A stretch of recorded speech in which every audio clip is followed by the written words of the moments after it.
Hello. Welcome to episode 21 of the Productive Wellbeing Show. I am so excited to be joined today by the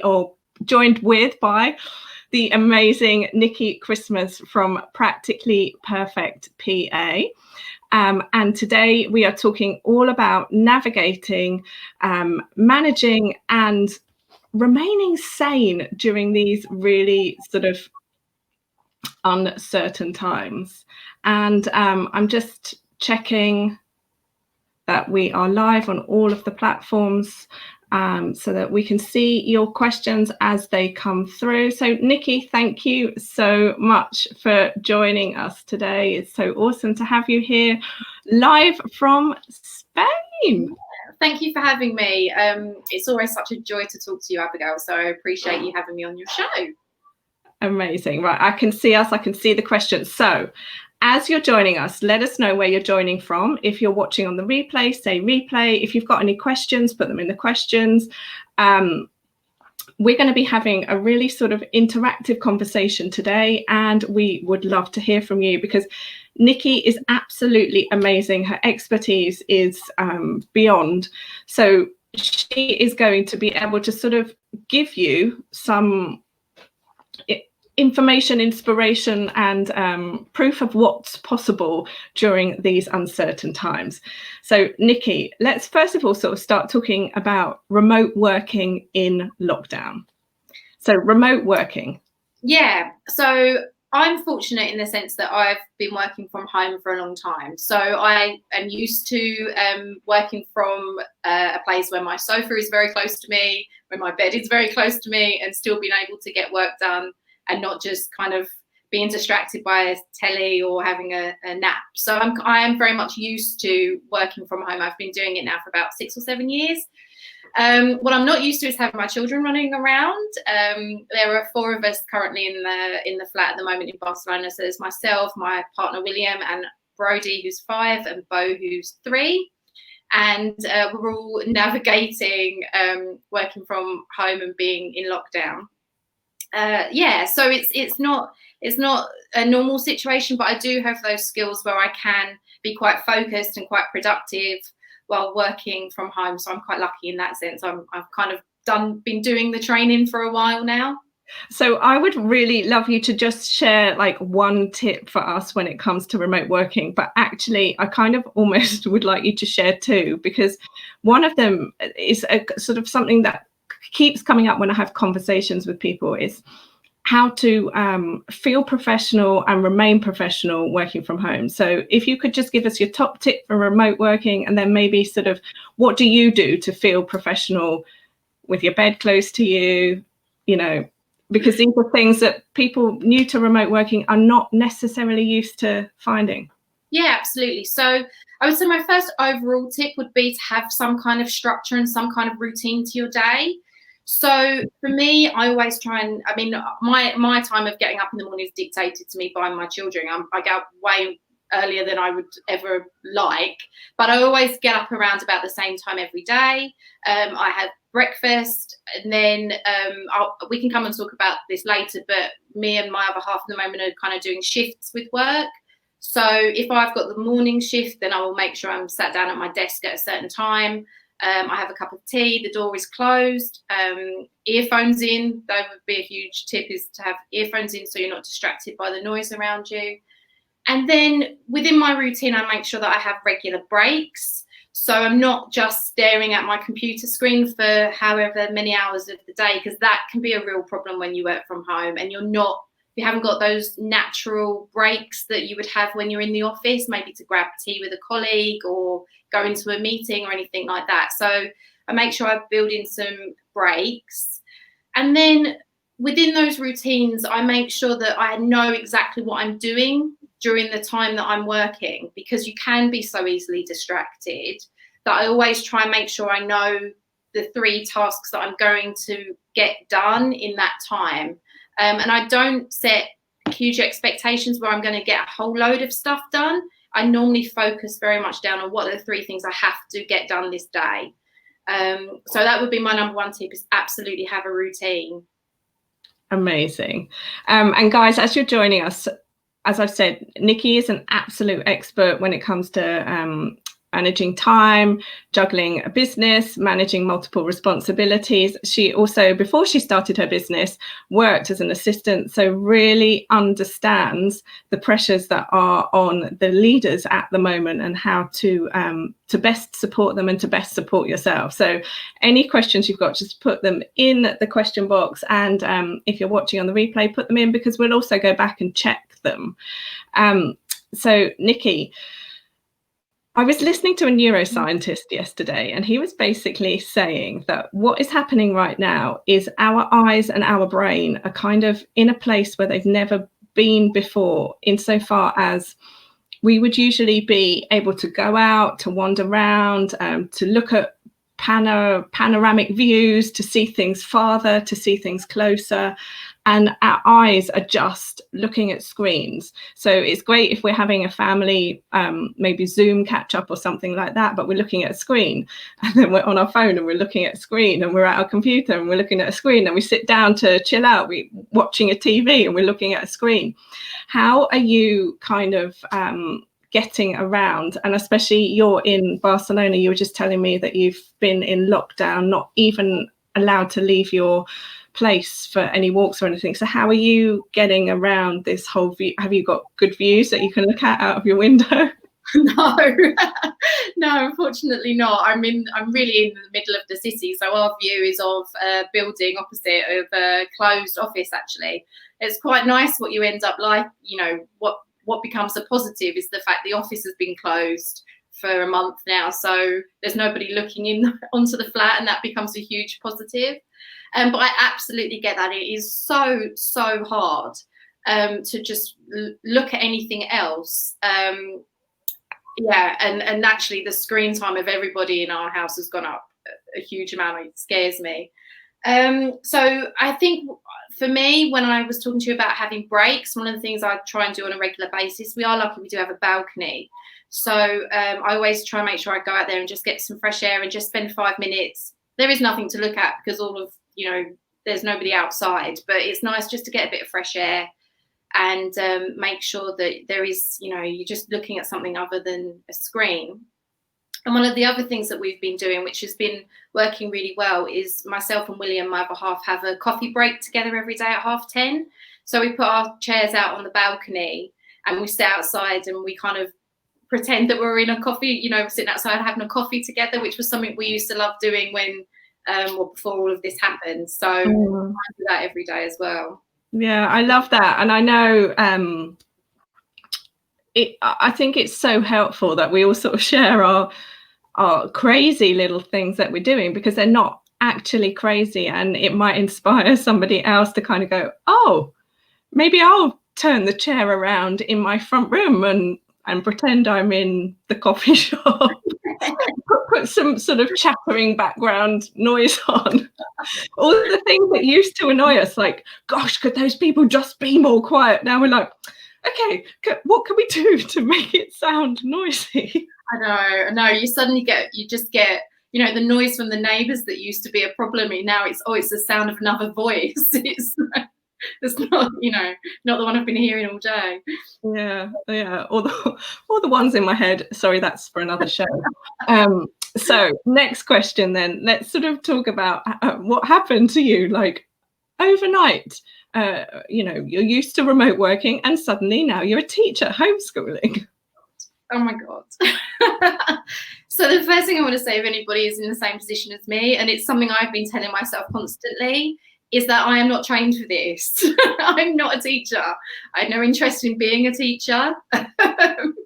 And I think that's the first thing I constantly am telling myself. So when I first started this whole thing, when we went into lockdown, as I said, it's been over a month for us now. I sat down and I wrote a whole routine of what the boys were going to be doing every day, the things we were going to be doing with them. And I would say, and I was quite pleased with this, I would say it lasted for about a week and a half. And I was actually like, that's not bad, because what has happened and what I found is that over the period of time that we've been in this, my kids are 5 and 3, so they don't need homeschooling in the sense that people who are living at home with teenagers, they need that. but I found that their levels of, their ability to concentrate for any period of time now, it was half an hour and I thought that was fantastic. It's gone out the window. So my expectations of what I can do with them and what they actually want to do, I've just lowered my expectations completely. So we kind of kept trying this routine for another couple of weeks and it just wasn't working. We were getting stressed out. I think myself more than William was starting to feel guilty that we weren't able to, keep them occupied and actually want to do maths and English and all that kind of stuff with them. So I decided to give myself a bit of a break this week, and I've decided that I'm going to do things with them that I actually enjoy doing. And that's how we're going to get through this. So, for example, we are doing much more like Lego and jigsaws and things that I actually quite enjoy. And we're watching more films and just, I think it's just a case of trying to find things to do with your kids that actually you find interesting and enjoy as well. So we're all getting some kind of enjoyment out of this.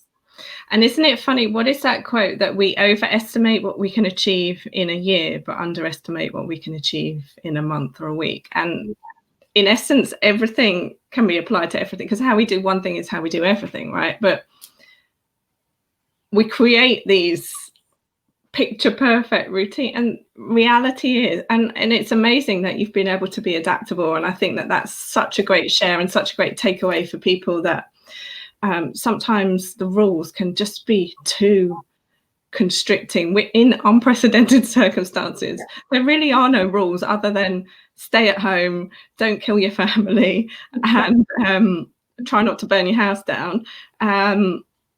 But apart from that, and if it serves you, but if it doesn't, then don't do it. That's amazing. Thank you for sharing that one. I'm sure this would have been a collective sigh of relief of people going, oh, okay, yeah, cool. Because I found myself wanting to do creative things when I'm not working, like planting seeds and, I don't know, tidying and Marie Kondoing and stuff like that. I don't really want to sit down. I signed up to do two courses and they keep emailing me, are you going to do it? We just want to know why people don't do it. And I'm a bit like, well, at the start of this, I was thinking this was a sprint and now it's actually a marathon. And maybe I don't need another course or certificate or tick in the box to be like XYZ. As long as I come out mentally strong and physically strong, I think those are huge bonuses. Absolutely. I think it's that phrase, isn't it? You do you. And at the moment, you need to do whatever is best for you to get through this, because as you said, it's unprecedented. And if you some people actually revel in learning new things and actually have found time now to be able to do that, which is amazing. But other people are just, getting through every day, and that's absolutely fine as well. Whatever it takes to get through this, because none of us have seen the likes of this before. And the funny thing is that we are all growing through this. So it's not like let's just get through it as quick as we can. And that's clearly not what Nicky means, because I know Nicky, she's not that personality, but there are some people who are in this mind camp of let's just get through it. But what we mean is growing through it, but without those constrictive rules of, well, I need to look like this and be like that and do it like this and Instagram, like be good for the gram kind of thing. Yeah, I mean, I think the thing is that there's a cycle, and I think I saw this somewhere where it's kind of like, let's be really positive, and one day you're really up and I can this is okay, we're happy, we're healthy, and that is, at the end of the day, that is what's the most important thing. And then the following day, when you've had a bit of a tough day and things haven't quite gone the way you seem, then you can take a dip and go, oh, this is a bit tough, isn't it? Or this is a bit hard. And then the following day, you're back to saying how positive it is again and how you're going to get through it. And I think that's quite normal. Yeah, and that is life anyway.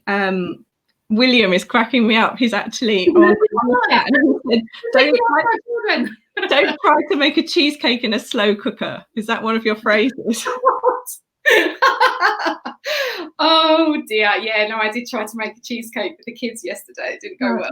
Oh, okay, that's amazing. And Karima is joining us from Germany. Hello, and hi to Michelle Raymond as well. So, right, our third and final question is: you were already running your business, and your business does events for executive assistants, personal assistants, and you were doing some events online and some events in person. And I was due, excitingly, to speak at your event this year, and it was an amazing venue. And I'm sure it will, be at that venue in 2021. But you've had to move your whole business online now. So just talk us through a little bit of like how you're doing this, how it's still going to be amazing. What kind of things have you done to cater to your audience, if you like? Well, I'm really excited about it because, first of all, it's going ahead, which is so many events have had to delay or change the dates, and we have decided to stick with the original dates. So first of all, I'm really happy that it's going ahead. It's given us something really positive to work towards, which is very good for us. So as you said, we have been running online events since 2011, and William, who is my partner in life, also partner in the business, has been running events online for a really long time. So we're in a good place in that we've got some experience of how to do this. So the plan is that we are going to make the Future Assistant an amazing experience online. It's going to have a lot of elements that you would get at a physical event. We're going to have networking, we're going to have different streams, we're going to have certain things going on one stage and certain things on another stage, so that you get that kind of immersive experience and you can pick and choose what you want to do over the course of the 2 days. We're also going to be doing a lot of kind of extra curricular stuff outside of the main conference program, so that's going to be really nice. We're going to do virtual drinks, we're going to do speed networking and other things like that. So I think it's going to be a lot of fun, actually. And like any online events, the good thing is that anybody can join from wherever they are in the world. They don't need to travel to London, which is where the event was going to take place. They don't need to take time out of what would have been the office. They don't need to do that. They can watch it all from their homes, which is a really positive thing, I think. Because it's all on demand. So just, I have my outfit. I already had my outfit. So if you follow me on Instagram, I'll be showing my outfit because I need to decide what shoes, because obviously I'm going to be sort of virtually creating the content, but I need to feel like I'm still connected with the audience. So I'm still in my head, going to do my hair, my makeup, the dress is absolutely stunning. Have to decide what shoes to go with it.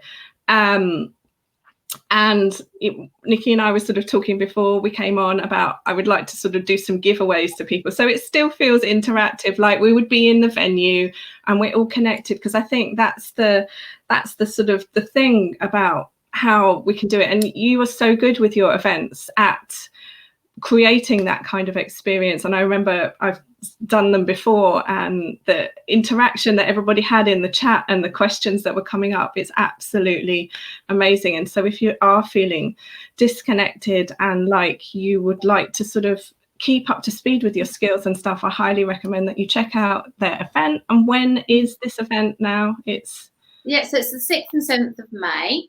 And it's going to be based on UK time, but as you said, it's available. It's going to be available as a post recording as well, so people can watch it at their own pace and in their own time. And it's called the Future Assistant European Online Summit.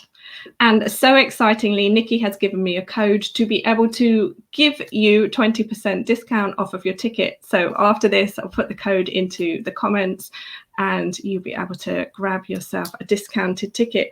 Nicky, it has been so amazing to have this time with you. Thank you, William, for looking after the kids so Nicky could be here with us. For those of you joining on the replay, as I've said, leave any questions. Nicky and I will go through and come to them. Now, Nicky, where can we find you online? Where is the best place? Yeah, so it's very simple. Everything's on practicallyperfectpa.com. And everything to do with the event is on there, and all of our social media channels as well you can find through that platform. Amazing, amazing. Well, thank you so much for your time, guys. It's been awesome to hang out with you. If you were with us live, you have been cracking me up. Karima says that your events are fantastic online. She's attended a couple already. So that's amazing testimonials there. I look forward to seeing you again on the show tomorrow. And then on Friday, our special guest is TV presenter and author and entrepreneur. So that is really, really exciting. So much to come. So until then, stay safe, stay well. Don't forget to wash your hands. See you soon.